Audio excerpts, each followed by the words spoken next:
अगर कभी आपके शहर पर न्यूक्लियर अटैक हो गया तो आप क्या करेंगे? सोचिए, एक पल में सब कुछ खत्म हो सकता है। घर, लोग, सपने, सब राख में बदल सकता है। लेकिन क्या वाकई आप कुछ कर सकते हैं ताकि जिंदा बच सकें?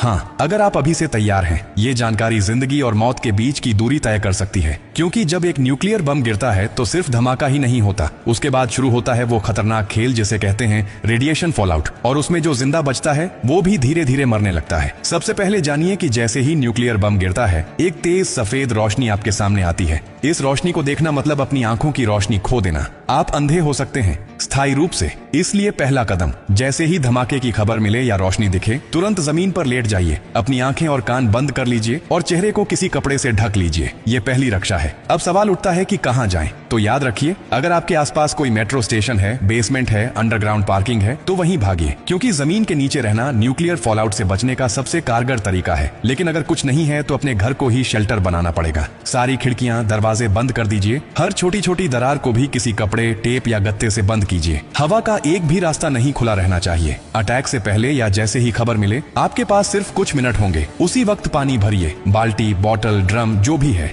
याद रखिए, अटैक के बाद पानी में रेडिएशन मिल सकता है। नल से पानी बिल्कुल मत पीजिए, इसीलिए पहले से स्टोर किया हुआ पानी ही जिंदगी बचाएगा। खाने के लिए ड्राई फूड रखें, बिस्किट, ड्राई फ्रूट्स, पैकेज्ड खाना जो बिना पकाए खाया जा सके। अगर गलती से आप बाहर थे और रेडिएशन में एक्सपोज हो गए तो जैसे ही अंदर आए, कपड़े उतारिए, उन्हें एक पॉलिथीन में बंद कर दीजिए और खुद को साबुन और स्टोर किए हुए पानी से अच्छे से धोइए। याद रहे, नल का पानी नहीं, सिर्फ स्टोर किया हुआ पानी इस्तेमाल करना है। न्यूक्लियर ब्लास्ट के बाद सबसे खतरनाक समय होता है पहला 24 घंटा। इस दौरान बाहर जाना मतलब मौत को बुलावा देना। इसीलिए 24 घंटे अपने शेल्टर से बाहर बिल्कुल मत निकलिए। अगर सरकार की तरफ से संपर्क हो जाए तो निर्देशों का पालन कीजिए, लेकिन अगर कोई सूचना नहीं मिले तो कम से कम 72 घंटे तक बाहर मत निकलिए। 3 दिन, सिर्फ 3 दिन अगर आपने सही तरीके से बिता लिए तो जान बच सकती है। और हाँ, टेक्नोलॉजी की भी तैयारी कर लीजिए। न्यूक्लियर अटैक के बाद एक इलेक्ट्रोमैग्नेटिक पल्स EMP उठती है, जो आपके मोबाइल, लैपटॉप, इलेक्ट्रॉनिक चीजें सब खराब कर सकती है। इसलिए एक पुराना एंड्रॉइड फोन, एक पावर बैंक और एक वॉकी टॉकी को एल्यूमिनियम फॉइल में लपेटकर किसी स्टील बॉक्स में रखें। ये आपको बाकी दुनिया से संपर्क में रखेगा।